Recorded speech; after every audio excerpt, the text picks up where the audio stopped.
I am 78 years old.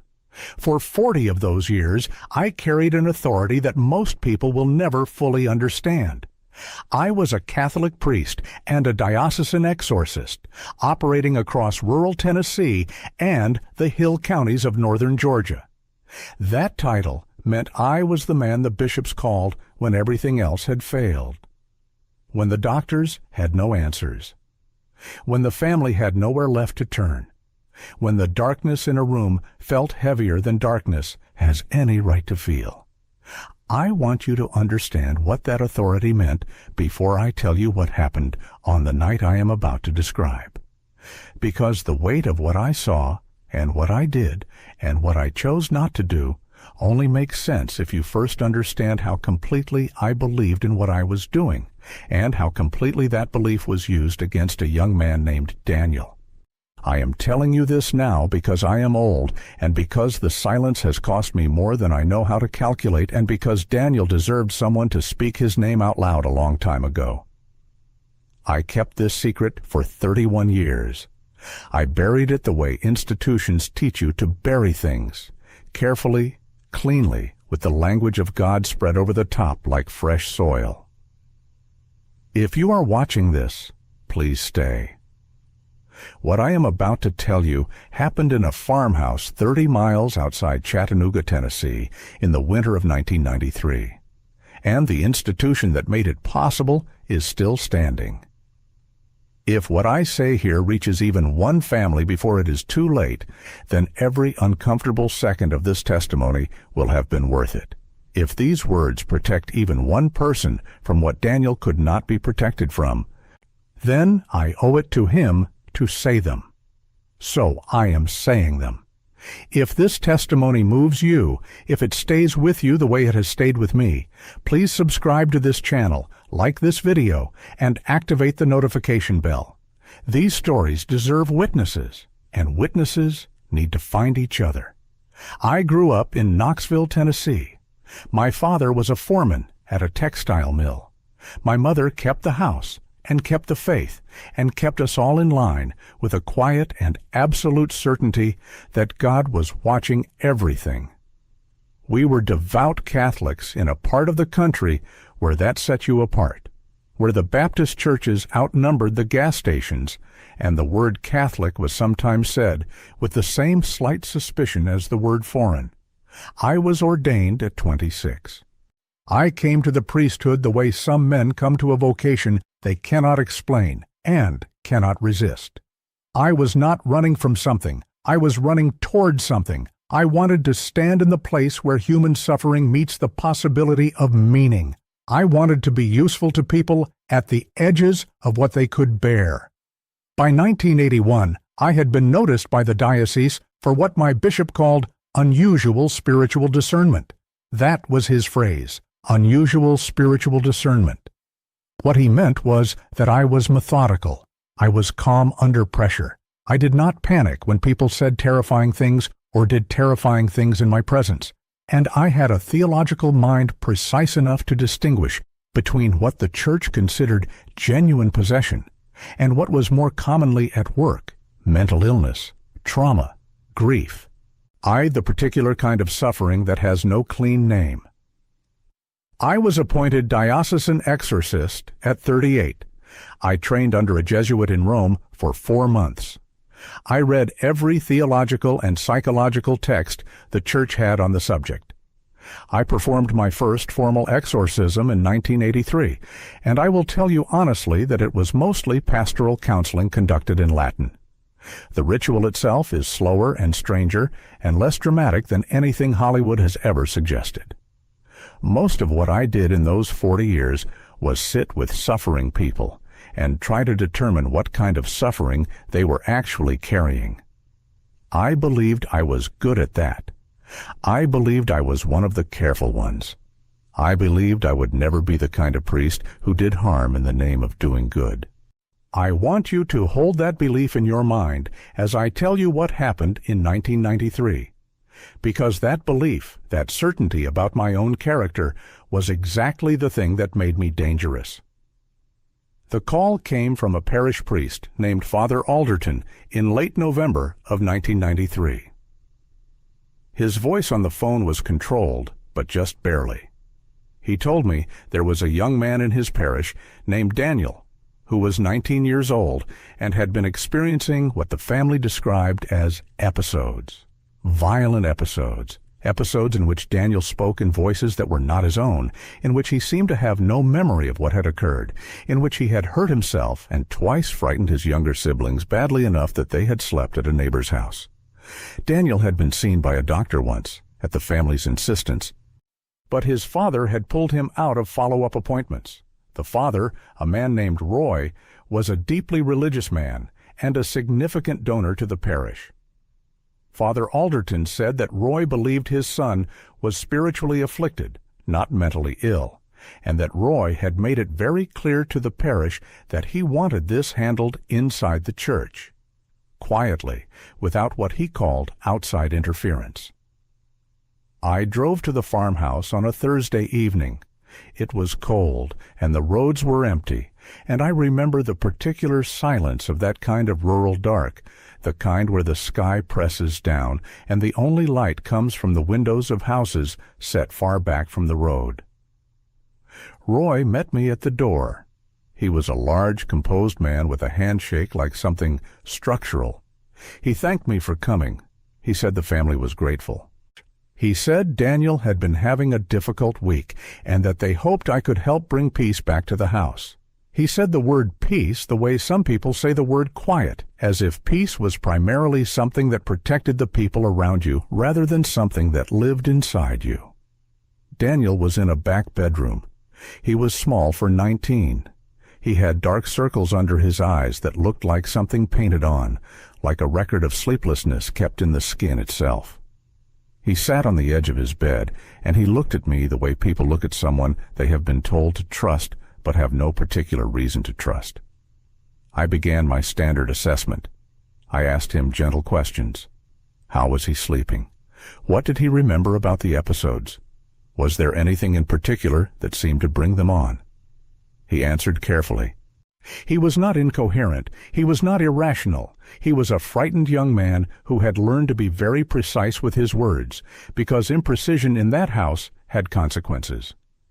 At one point I asked him, as I always asked, whether anything had happened to him that he had never been able to tell anyone. It was a question I had learned to ask quietly and without emphasis, because the emphasis frightened people into silence. Daniel looked at the floor for a long time. Then he looked at the door. Then he looked at me.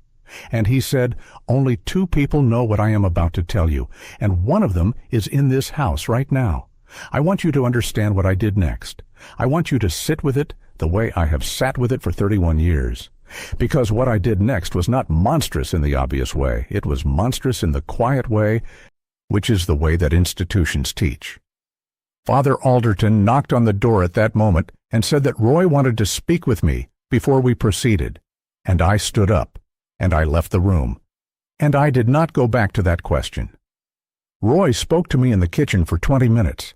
He was articulate and composed, and he painted a picture of a son who had been spiritually unstable since adolescence, who had a tendency toward what Roy called dramatization, who had once before made a troubling and unfounded accusation against a family member that had caused significant pain and had later been revealed, according to Roy, to be completely fabricated. I listened to all of this. I nodded. I filed it in the part of my mind where I kept information that modified context, and when I went back to the room where Daniel was sitting, I was already carrying Roy's version of the story layered over the top of Daniel's half-spoken one. I performed the exorcism that night. It took 3 hours. Father Alderton assisted. Roy and Daniel's mother sat in the hallway outside the door. Daniel complied with everything I asked. He was not violent. He did not speak in strange voices. He wept, quietly and continuously, for most of it. At one point he said, in a voice so flat it barely registered as speech, "This is not what I needed." I told him to pray. I told him Jehovah's peace surpassed all understanding, and that surrender to God's will was the beginning of healing. He nodded. He wiped his face. He surrendered. I drove home that night feeling the particular satisfaction of a man who believes he has done difficult and necessary work. I slept well. I added a 3-page summary to my case files, and I noted that the subject had responded well to the rite and that continued spiritual direction was recommended. 2 years later, Father Alderton called me again. His voice this time was different, hollowed out. He told me that Daniel had been admitted to a psychiatric facility in Atlanta after a breakdown that had required police involvement. That in the intake interview, Daniel had disclosed sustained abuse by his father beginning when he was 11 years old. That he had tried to disclose it to a priest on 2 occasions and had been redirected both times. That a social worker at the facility had filed a report, and that Roy was now the subject of a criminal investigation. Father Alderton did not say my name directly. He did not have to. The silence at the end of what he told me was the shape of my name. I sat in my rectory after that call, and I looked at my hands for a long time. These were the hands that had performed the rite, that had held the book, that had spoken the words of binding and release over a young man who was not possessed by anything except a secret no one in that room had been willing to hold. Daniel had told me someone in the house knew what he was carrying. I had walked out of the room. I had walked out of the room because an important man knocked on a door at the right moment, and because I had been trained, without knowing I was being trained, to give weight to the version of a story that came from men who looked like Roy. Composed men, significant men, men who used words like peace and discretion, and unfounded with the ease of people who have used them many times before. These stories deserve to be heard, and you deserve to hear more of them. If you have stayed with me this far, please subscribe to this channel and like this video and turn on the notification bell so that the next testimony finds you, so that you are ready when it does, so that you can be a witness too, because witnesses are what these stories have always needed most. I left the exorcism ministry in 1999. I told the diocese I was burned out, which was true enough to say without saying the rest. I spent 6 years in a small parish in eastern Tennessee doing ordinary parish work, baptisms and funerals, and Sunday homilies that I wrote with less and less conviction. I retired in 2008. I was 57, and I looked older. What I did not do for a very long time was allow myself to think about Daniel directly. I thought around him. I thought about the system. I thought about the structural failures of institutional religion. I thought about the way authority concentrates in the wrong hands and the way good men become instruments of that concentration without ever intending to. These were comfortable thoughts. They were true thoughts, but they were also a way of not thinking about a 19-year-old boy sitting on the edge of a bed in a cold back room, looking at a door, trying to decide whether to trust me. He decided to trust me. That is the part I have lived with the longest. He looked at me and he made a decision, despite everything, to begin. And I stood up and walked out of the room.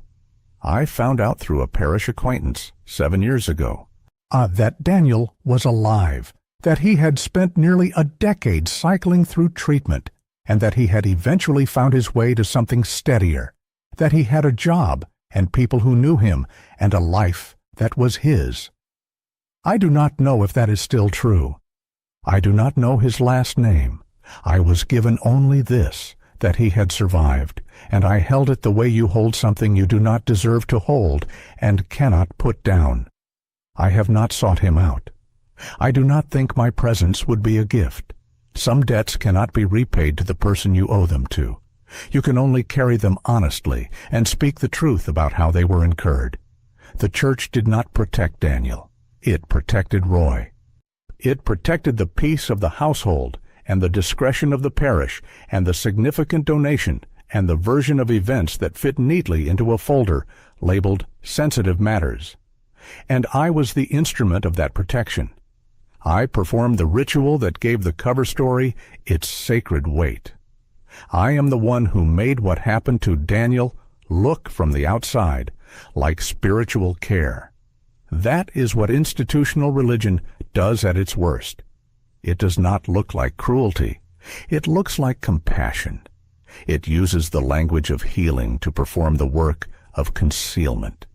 And it finds men like me, careful men, methodical men, men who believe in their own discernment, and it trains us quietly and completely to walk out of rooms at the right moment. If you have a child in any institution that claims spiritual authority over the way suffering is reported, hear this. The ritual is not the danger. The hierarchy is not the danger. The danger is the closed door and the important man in the kitchen and the version of the story that arrives before the child's version does. The danger is the word unfounded, spoken with confidence by someone with something to lose. I am 78 years old, and I have spent 31 years trying to locate the exact moment when I could have stayed in that room. I have found it many times. It was not difficult to find. The door was right there. I simply chose not to hold it shut. Daniel, if by some strange passage of time and technology these words ever reach you, I want you to know that I have thought about what you began to say that night more times than I can count. I want you to know that I believe you. I believed you then, in the part of me that the institution had not yet finished building. I just did not have the courage to stay in the room long enough to hear the rest. That is the truth I should have told 31 years ago. It belongs to you. I am only the one who kept it too long. If these testimonies matter to you, if you believe that the truth deserves to be spoken even when it comes late, even when it comes from the mouths of people who should have spoken it decades sooner, then please subscribe to this channel, like this video, and activate the notification bell, because there are more stories like this one, and every single one of them has a Daniel.